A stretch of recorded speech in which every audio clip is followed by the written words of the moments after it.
एक बार एक शख्स ने एक महात्मा जी को अपने घर पर भोजन के लिए आमंत्रित किया, उनको ड्राइंग रूम में बिठाया और भोजन की व्यवस्था करने निकल गए। महात्मा जी आए, महात्मा जी ने प्रसादी ली और आशीर्वाद दिया और चले गए। इतनी देर में उनका बेटा आया और बोला, पिताजी कौन आए थे? बोले, महात्मा जी आए थे।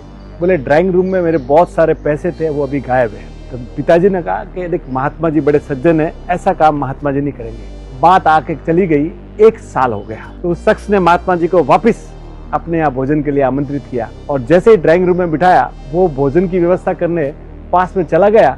इतनी देर में बेटा आया और बोला कि महात्मा जी एक बात कहूँ, आप बुरा न मानो तो। बोले, क्या? बोले, पिछले साल जब आप आए थे ना, आपके जाने के बाद मेरे बहुत सारे पैसे नहीं मिल रहे। मैं आपको छोड़ नहीं कह रहा हूँ, पर बस है सो बात है, आप नाराज मत होइए। तो महात्मा जी उसकी बात सुने और रोने लग गए। इतने में वो शख्स आया और जब उसको सारी बात पता लगी तो उसने बोला कि मैंने तुझे बोला था ना, तूने महात्मा जी को क्यों ऐसा बोल दिया? और बोला कि महात्मा जी मैं माफ़ी मांगता हूँ, मेरे बच्चे से गलती हो गई। तो महात्मा जी ने कहा कि बेटा, इसने मुझे पूछा इसलिए मैं नहीं रो रहा हूँ। तो बोले, क्या बात की? बोले, वो देख सामने जो रामायण पढ़ी है ना, वो खोल। और जैसे ही वो बाप बेटे ने रामायण खोली, रामायण के अंदर पूरे के पूरे पैसे पड़े थे। तो बोले, जिस दिन मैं आया था ना, आपके पैसे यहाँ बिखरे उड़ रहे थे, तो मैंने सब पैसे इकट्ठा करके आपके वो सामने वाली रामायण के अंदर रख दिए कि जब सुबह सवेर शाम जब भी आप रामायण खोलोगे तो आपके सामने आपके पूरे पैसे मिल जाएंगे।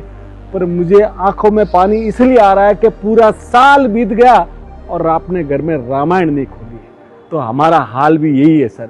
हमारे मित्र है विशाल भाई सुहाना मसाला वाले, जो बड़े आध्यात्मिक है, तो वो बड़ी शानदार बात कहते हैं कि शांति भाई, समय ऐसा आ गया है कि हम धर्म मानने वाले बहुत हो गए, धर्म निभाने वाले कम हो गए। हम सुबह उठकर दिन में 500 बार मोबाइल जरूर खोलते हैं, पर महीनों बीत जाते हैं घर में अच्छी भगवान की किताब खोले हुए। तो साहब, पहले धर्म निभाइए, धर्म मानने से ज़्यादा। Thank you sir.